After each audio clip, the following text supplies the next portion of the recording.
the repainting work, different problems may arise that will force the professional to repeat the painting process. One of the most common defects is what is known as orange peel.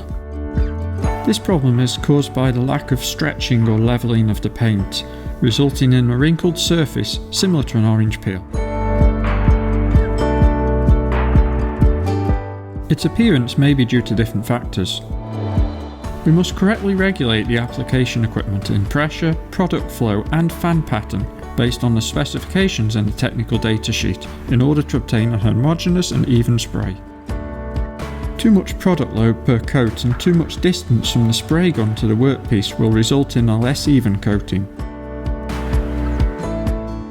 Depending on the ambient temperature, the choice of hardener and solvent to be applied should be adapted according to its drying speed.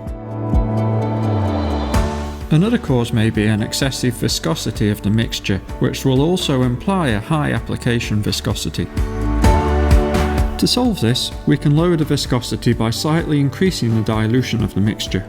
A correct preparation of the base respecting the drying times and obtaining an even surface will be essential if we want to prevent the appearance of orange peel.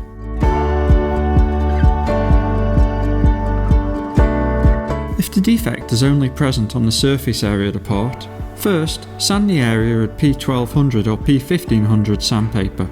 Once the surface has been sanded, proceed to clean the dust generated with a degreaser and microfiber cloth. Subsequently, we will apply a quick cut polish with the polishing machine, thus ensuring a homogeneous pressure and movement.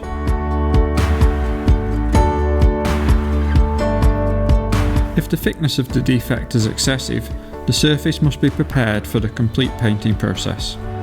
Sand the surface until the damage is removed, then apply the primer filler and the top coat.